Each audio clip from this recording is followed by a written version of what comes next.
Well, hello, I hope you're having a good day. Today I've got to go out and gather those yearlings again. There's some yearling steers in there that I got to sort out and get them sold.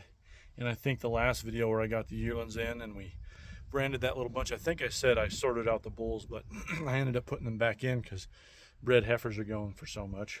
But when I'm out there today, you'll notice that Sally's not with me, one of my good dogs. She unfortunately was in an accident and is no longer with us, but I'll go into a different video talking about that. So we'll see how Birdie and Rosie do without her. But life goes on, so that's what I'm up to.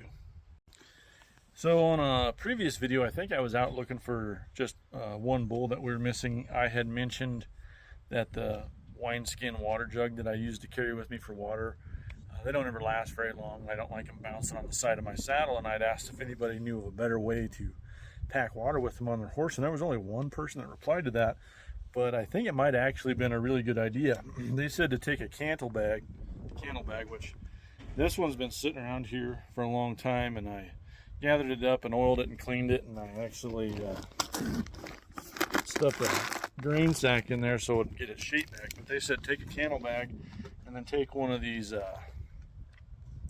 camelback water bladders and stick in there, and that sounds like it might be a pretty good idea. This is actually big enough. I think I could fit two of those in there. I don't know if these come in different sizes, but it could fit a great big one or two of these. So I'm gonna test that out today and see how it goes. So here we go. Well, I got it tied on there. It doesn't look too goofy, I don't think.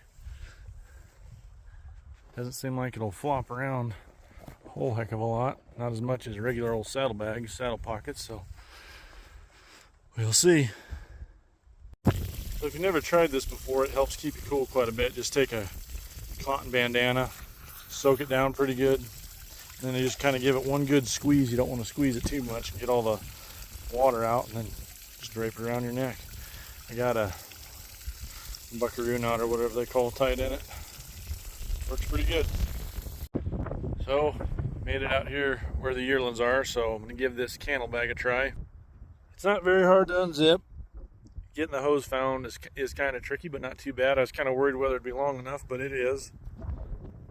Make sure you figure out how these things work first, because this one you have to push down to shut off and lift up the hose.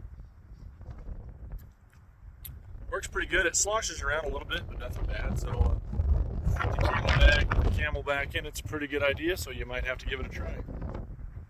The idea here is that I'm kind of on one side or the other steering the ship, and then the dogs go back to the back and kind of keep it moving.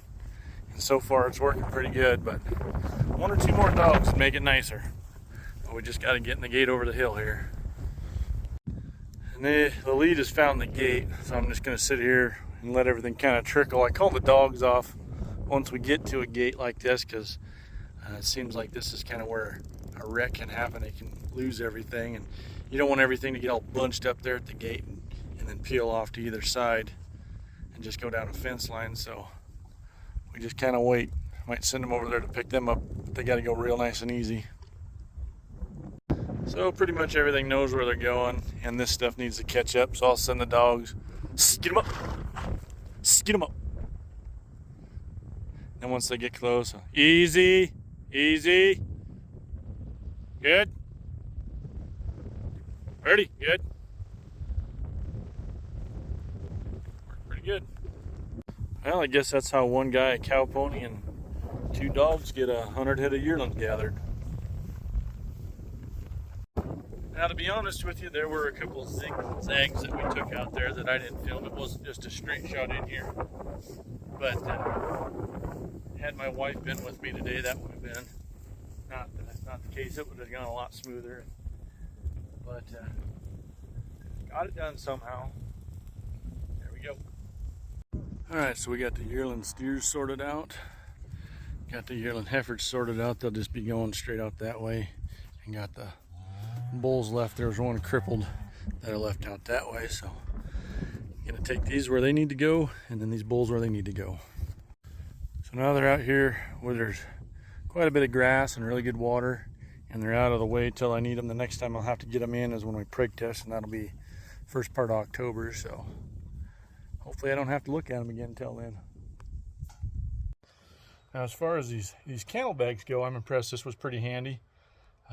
Really good at carrying the water. The water did get a little warm in there, but this hardly flopped around at all. I know they're not super traditional looking, and it didn't look too goobery back there on the back of my saddle, but that might be something I start using more often instead of regular old saddle pockets. They just flop around and make so much noise.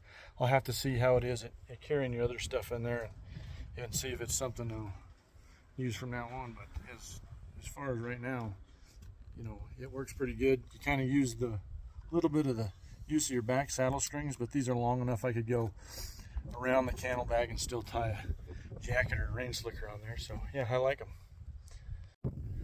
I'm gonna head back and I'm just gonna move those bulls. I'm just gonna stick them in a trailer and take them out where they need to go. It's getting kind of hot, and where they need to go is kind of a ways away, so there's only 3 of them and it'll be a lot quicker that way. Yes, that's about all for today.